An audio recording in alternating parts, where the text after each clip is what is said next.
Hey there! This is just an extension of the previous video on how to get console input from the user. Only difference is that we'll use all different primitive variable types and string data type as well here. Our core concept is still the same, that is, we are still using the same scanner object to read and console input from the user. The only change is that which function do we call in to get our job done. Everything will follow a pretty obvious trend except for string and character types. So alright, let's dig in.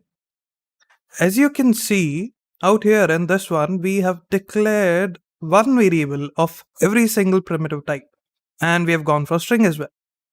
So for the naming convention, we can see, okay, byte, we've gone for all caps byte. For integer, we have gone all caps integer. For short, we have gone for all caps short. Why are we doing that? That is because we know these are reserved words, right? We cannot use these numbers just same as them in your variable names. You cannot use them at all. So that's why we are tricking Java into this by using the same names, but yeah, we'll go all caps lock. So Java won't recognize. We're going undercover here. That's awesome. Let's go into the coding part.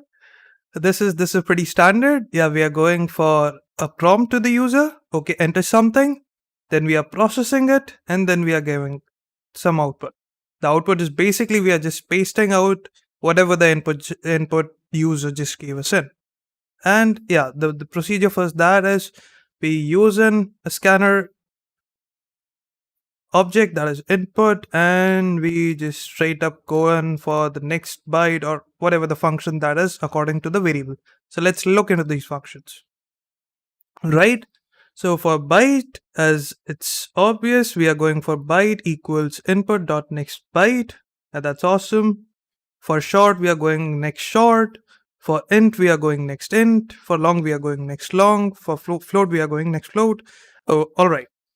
So it's kind of obvious. Let's get in some quick tips for these variable types as well. So for the byte one, I mean, yeah, this will be a big shock, but during memory allocation, this thing only takes one byte. And oh my god, it has the name of byte and it just takes a byte. Oh my, this is big, isn't it? Yeah, let's get on with it. Yeah, the lower and upper ends for values for byte are like -128 to +127. Okay, for short, yeah, we are having -32,768 to +32,767. Yeah, those numbers are getting bigger, aren't they? But don't worry, they'll get real big really soon. Next comes in the int, or our beloved integer. Now, your beloved integer, it takes 4 bytes during memory allocation. And did I mention the short, it takes 2 bytes during memory allocation?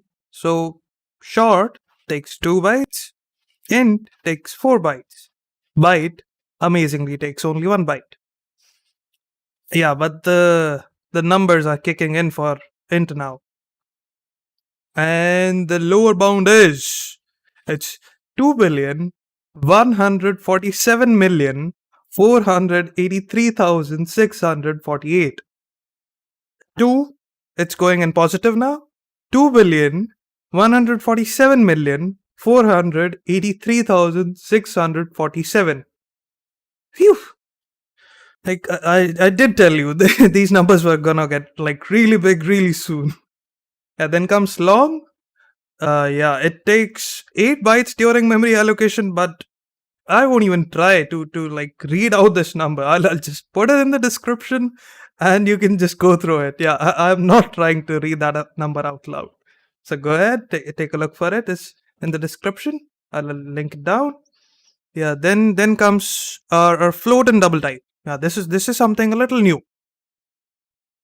Till this point, we have just gone in for whole numbers. Yeah, we went in for negative numbers, we went in for positives, but there is nothing for fractions. And we can't like absolutely forget about fractions, right? We need something with decimals.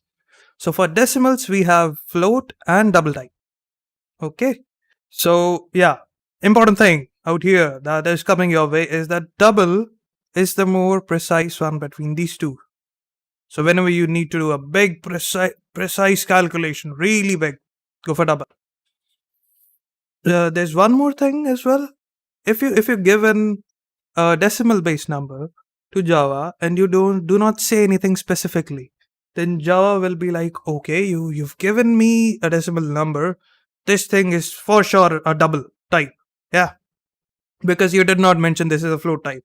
And I do not want to give you wrong results. So if you do not tell me, that is Java, that a given decimal number is explicitly float, then I'll just treat it as double. Okay? If you do not say anything about a decimal number, yeah. If you do not say anything about a decimal number, then it's considered as double. If you say something explicitly about it, like it's float, only then will it be considered as float. Alright? Let's move on to the next one. Let's move on to the rule breaking guys. Yeah. The string and characters. There are two ways to get input as a string. You could either go in for the next line function, or you could go in for the next function.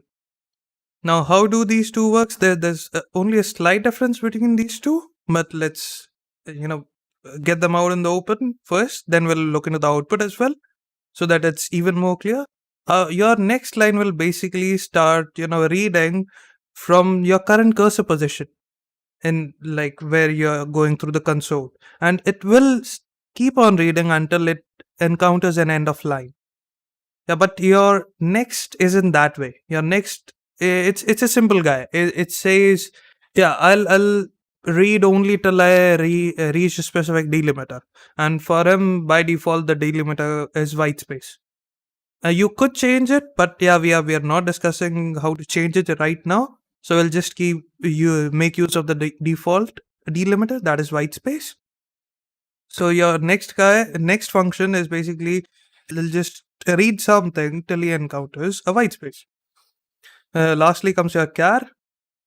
Now you would have thought that it would simply go as input.nextChar or something like that, right? But no, char had to jump out of the line. So what it did was, how do we actually use it? You use it as scanner, that is input.next for your string, and then in that you say char at, and then you give the index. Now this is the exact position of the character that you want to read, and as you can see, that indexing value, it starts as 0. Okay, so yeah, this is your basic dry run for all of this. But let's run all this, and this will make a lot more sense. Let's have some fun with it. So enter a byte. Let's try to break the compiler for a bit. Now, I did tell it was minus 128, right? Let's try minus 129. And oh my god, value out of range. What will we do about this? There's nothing, yeah, because we are not yet discussing your exception, try catch clause and everything. So right now your program just bursted out in flames and you can't do anything about it. We'll discuss about exceptions at a later point, but for now let's try to keep something within the bounds. So if you hit F11, yeah, it'll just run your program once again. So enter a byte, let's keep it as 12. Okay, that's fine. Then, okay, it's calling us for a short type. Let's keep it as 23. No big deal. Enter an integer. Okay, 1 to 3. That's fine as well. Enter a long type. Okay, we'll go a little long. That's fine as well. So now comes enter your float type. Let's go in for decimals now. So let's try 5.66. It'll take in that. Now enter a double type. We can go in higher. How about we try 5.666 and more 6. Yeah, it will still pick them up because this is your precision range. And now comes your string. Now we did talk about the next line function. We said it will keep on reading until it reaches the end of line, right? So let's try that. According to that, it would be if we type in, let's say, a sentence or a phrase or multiple words, it will read all of them, and it will keep on reading until it reaches that end line. So I guess if I type Java space 101, it should print out this entire thing back to me, right? So let's see. It's giving me the entire thing back again. So yeah, that's good. And now time for the next function. So let's try that. The next function was our simple guy. It was just reading till a particular delimiter, which was white space in our case. So if I type in Java 101, it should just give me Java, right? If I've hidden space in between. So let's try that.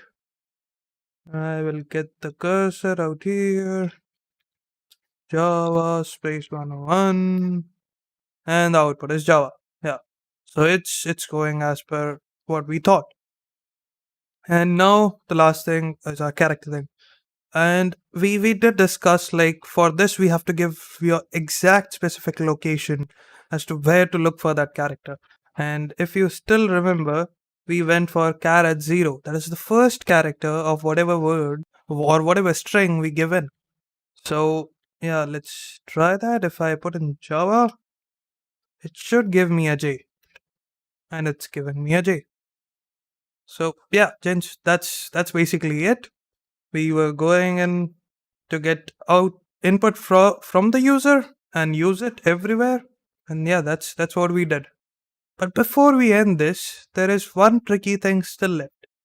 If you look closely, you see, before I start with the string and everything, I use this weird thing. I'm not giving it anything, still I'm using an input.nextLine. Same thing out here. I'm not giving it anything, but I'm still using input.nextLine. Why that? Why is that? That is exactly why I said that the next line definition is a little tricky. Because what it said was it will start reading from the current position of your cursor. That is a very important thing. And it will just read till the end of line. Now remember this thing, the first thing which was before string is double. So let's go back into our output thing and let's try to figure it out from there. So you see out here, enter a double type, and then we went in as 5.6666. This is how we see it. So the cursor is, after we have written all this, the cursor is here, right? Just out of 6. So what your next line did was, it started reading from here and said, okay, I encountered a next line. I encountered an end of line. So I'm just gonna treat this as the way this is. That is, I did not receive any input. That's why I won't give you any output. This will make in a little more sense. Let's get this thing out. Let me comment this line out. If I comment it out, then this line won't kick in. Your compiler won't read this. Then what will happen is something that you should really see. Okay, so I run this, enter a byte, okay, enter a short, okay, enter an integer, okay, enter a long, okay, enter a float, okay, double, fine. But what went here? I just entered a double. I did not enter any string. But what happened? It already is saying enter string type for next line function. And it's even giving me an output. That's weird, isn't it? That's exactly what happened. That's what exactly that we discussed about. That it went here, it said, alright, I saw nothing and I encountered an end of line statement. This is exactly what I'll give you. And that is exactly what it is giving us. Nothing. So this is why I'm using those weird next line statements here and there. This is exactly for that. So yeah, fellas, this is exactly what we are going for. Now you know how to get any kind of input from the user and you can play around with it. You know how to add, you know how to subtract. Go nuts with it. Congratulations and a good job.